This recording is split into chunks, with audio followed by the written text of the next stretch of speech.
People, my people. I get to confess for the second time in short order tonight that occasionally I'm an idiot.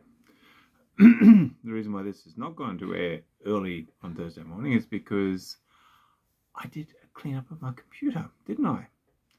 And I went and thinking I had uploaded these into YouTube and Instagram, I started clicking a whole lot of delete. Sorry. That's the idiot trying to get out.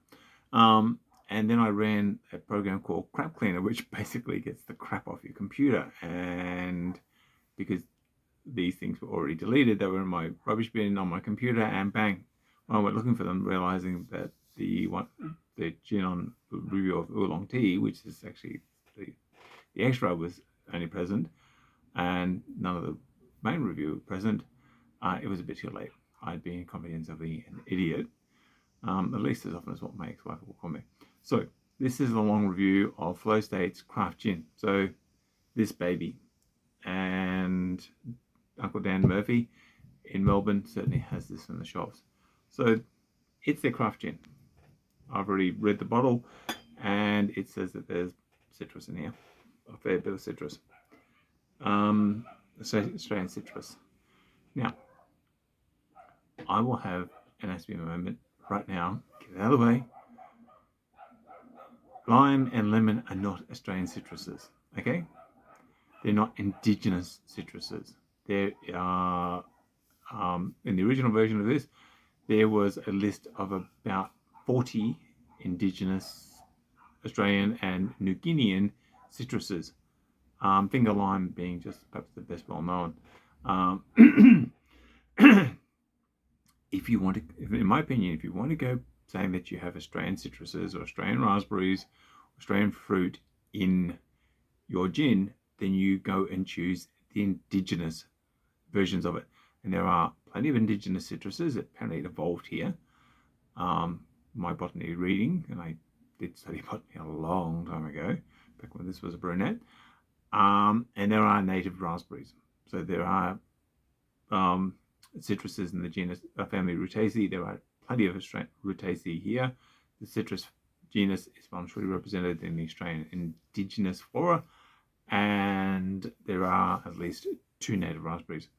So rather than saying, oh, well, I'm going to bring in the exotic stuff and call it Australian citrus, go and actually do your homework, I think, and support indigenous communities to retain culture and actually generate a buck by tracking down the indigenous citruses that grow perfectly well here and have full of flavour as anyone who's ever tried a finger lime on a test, and native raspberries, which are also just mind-blowingly delicious. So that's my little Aspie moment.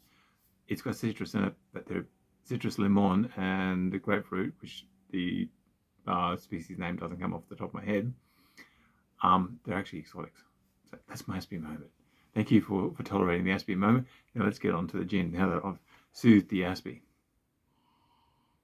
It's a dry gin. Straight up down. Welcome down. Dry gin. No great mysteries on this.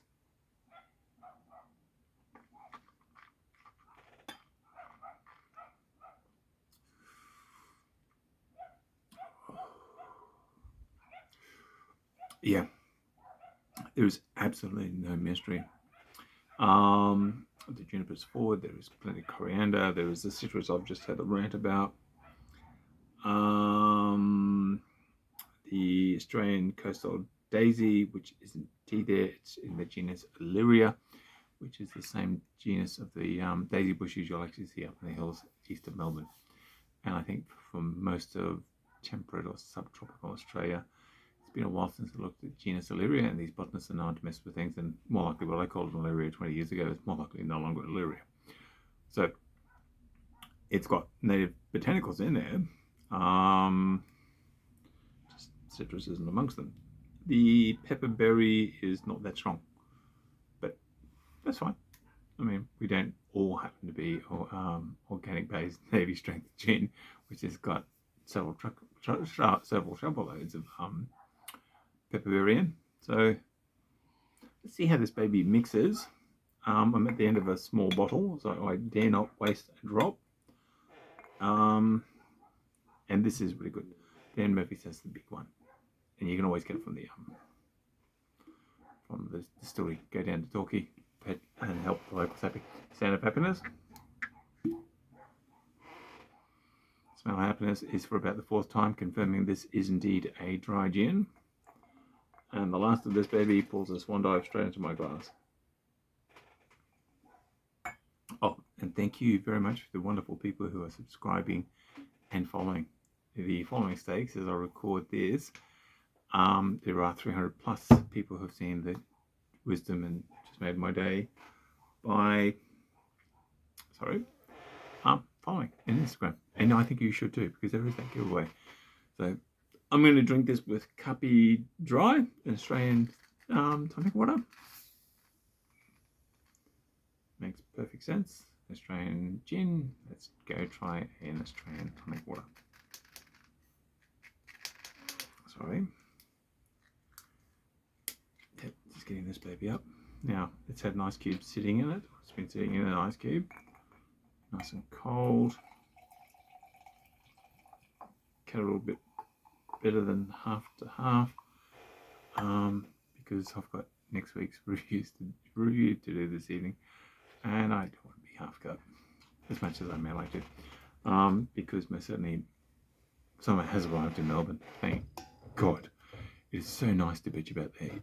I mean, we spent 9 months of last year bitching about the cold, and it is now truly nice to be bitching about the heat. So I've mixed this baby in. Yeah, citrus is very prominent on the nose. It's very forward.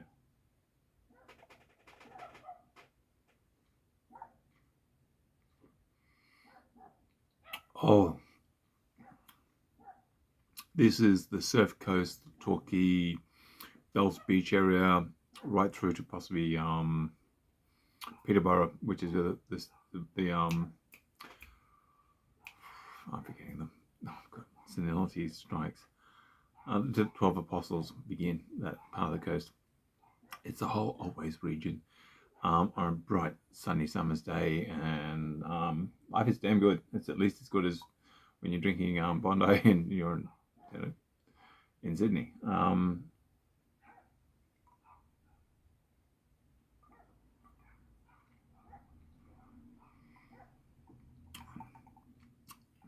If I had the luxury of being down in Torquay on one of those brilliant sunny summer days, I'd be going to the bartender and saying, "Please, kind sir, pour me a use up a 750ml bottle of this kind of stuff and make me a jug of a G&T."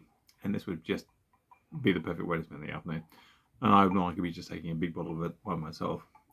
Forget the people around me, because I'm not sharing this. This is too good.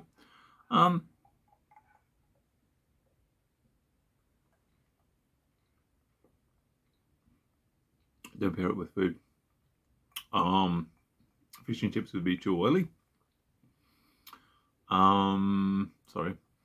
If I was to pair it with food, I'd like to do sashimi. The citrus in it is really quite pronounced, and I think would go really well with sashimi salmon or fresh oysters straight off the boat. Just bang, bang, bang.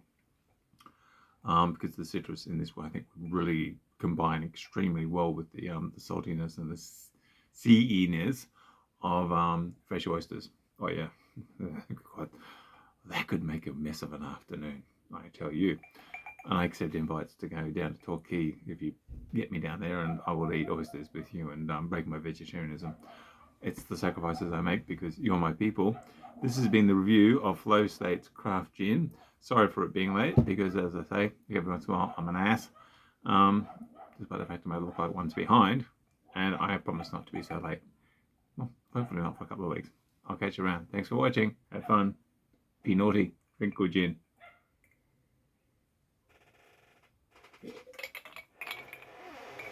Oh, that's so damn good.